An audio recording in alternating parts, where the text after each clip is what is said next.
vorige week hadden we het natuurlijk over de nieuwe minister van Binnenlandse Zaken, Frank Rijkaard.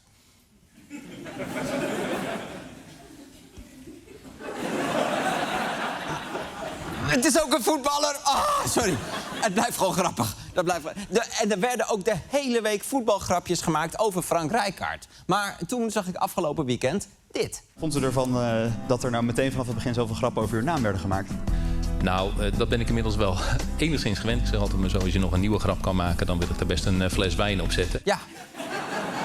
Die man hoort natuurlijk al zijn hele leven grappen over dat hij een teamspeler is die recht op zijn doel afgaat. En dat hij een baantje als minister heeft gescoord. En dat dat echt Champions League is, omdat hij straks plannen moet verdedigen waarin hij opkomt voor het maatschappelijk middenveld. Maar ja, dat zijn allemaal inkoppertjes, hè? Dat zijn schoten voor open doel. Maar, hoorde je wat hij zei? Kijk, hij zegt dus... Als je nog een nieuwe grap kan maken, dan wil ik er best een fles wijn op zetten. Challenge accepted! Hell yeah! Een nieuwe grap maken en een fles wijn krijgen zijn toevallig 2 van mijn favoriete hobby's. En een grap over de naam Frank Rijkaard, die Frank Rijkaard nog nooit heeft gehoord, dat moet toch gewoon kunnen? Fles wijn, gaan wij het voor doen. Prima. Oké, even proberen.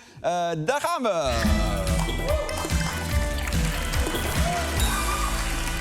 Frank Rijkaard, gefeliciteerd met je nieuwe baan als demissionair minister van Binnenlandse Zaken. We hebben je werkplek alvast aangepast. Hier, kijk dan. Een mini-dugout. Is leuk, toch? Dit is mogelijk al een fles wijn, toch? Dit heeft hij nog nooit gezien. Oké, maar laten we voor de zekerheid nog even doorgaan. Hey Frank, als je na je werkdag de parkeergarage uit wil met je auto, weet je wat je dan nodig hebt? Een Frank uitrijkaart. Hey! Frank, weet je wat dit is? Een Frankrijk-kaart. En weet je hoe ik dit noem? Hier, Frank 4 op een rijkaart. Hey! Je hebt trouwens ook een Franse versie van Sesamstraat. Daar hebben ze dus ook Frankrijk Pino, Frankrijk Tommy, Frankrijk Aard. En Frank Rijkaard, ik zat te denken, je hebt dezelfde voornaam als een bekende voetballer. Frank de Boer. Ha! Groeten aan Ronald. Die heeft hij zeker nog nooit gehoord, toch? Zeker niet. Oké.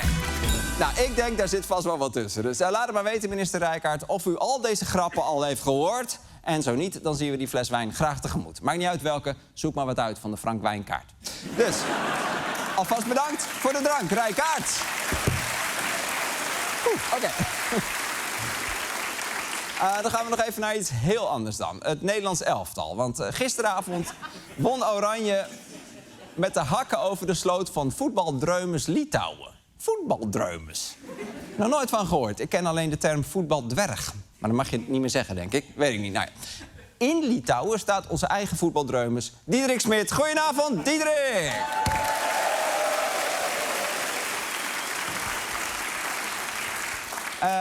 Diederik, Nederland heeft dus gewonnen van Litouwen. Maar het was dus met de hakken over de sloot?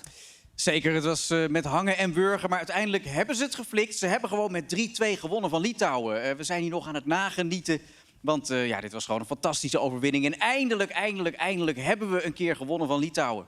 Maar ik las ergens dat Nederland nog nooit eerder tegen Litouwen gespeeld had. Klopt, maar eindelijk hebben we een keer gewonnen van Litouwen. Wat is dit heerlijk en wat zal dit hard aankomen bij de Litouwers. Het is stil in de straten van Vilnius. De Oostzee is zout van de Baltische tranen. En het Nederlandse voetbal staat echt weer op de kaart. Ik proef iets van ironie. Het was verschrikkelijk, Arjen.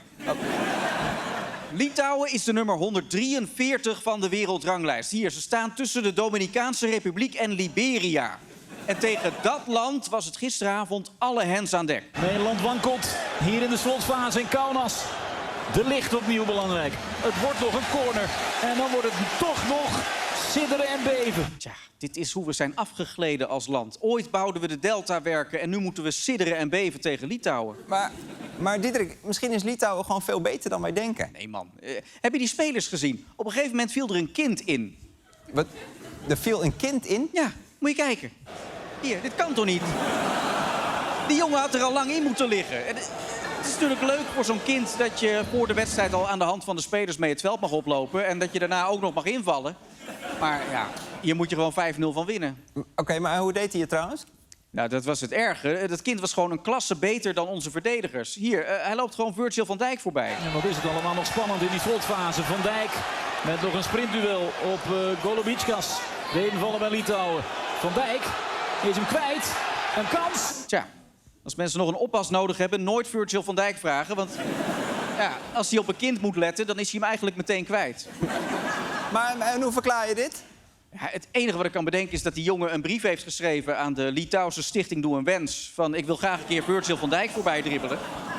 En dat ze dat allemaal hebben geregeld. Ah ja, dat hij 's ochtends is opgehaald in zo'n omgebouwde ambulance. Ja, zoiets. Ja. Maar ik heb het even opgezocht. Het kind is helemaal niet ziek. Dus ja, sterker nog, hij was gewoon agressiever in de duels. Hier, moet je kijken. Werkt hij even Cody Gakpo tegen de grond. Word je gewoon gevloerd door een 12-jarige. Ja. Het ziet er ook een beetje uit als een jongen die niet wil dat zijn vader naar zijn werk gaat, toch? Hier. Ja, hier, kijk. Niet weggaan, papa Gakpo. Niet weggaan. Dat was,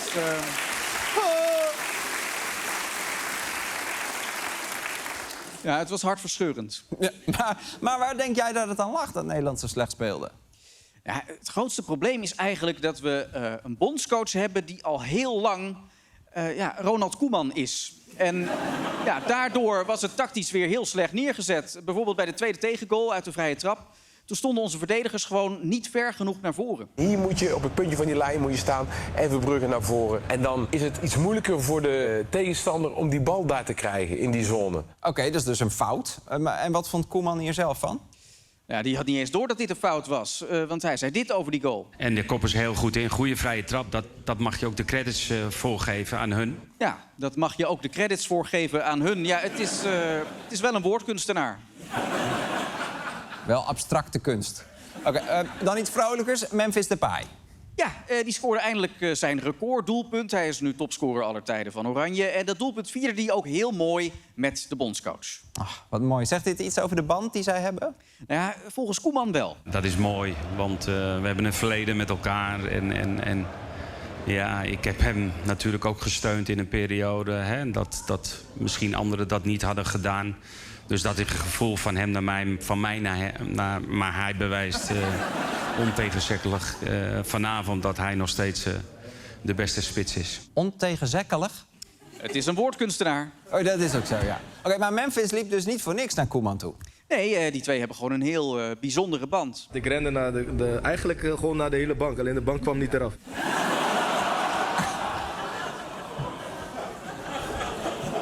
Niemand komt van de bank af. Dat is ook een beetje bij mij thuis de situatie als B&B vol liefde op tv is. Ja, heel onherkenbaar. Nou, verder was ook nog een debutant. Sam Stein mocht voor het eerst invallen in Oranje. Hij moest alleen nog wel een beetje wennen. Als kleine jongen heb je ervan gedroomd. Hoe is het dan om binnen die lijnen te komen? Ja, dat is even wennen. Het is even alsof je in FIFA zit. Ja. Hij had het gevoel dat hij FIFA aan het spelen was. En ja, zo was het ook wel. Hè? Dat je vol goede moed aan een potje begint en denkt, ik ben best wel goed. Maar uiteindelijk totaal kapot wordt gespeeld door een kind van 12. Nou, mooie samenvatting. Dankjewel. Diederik.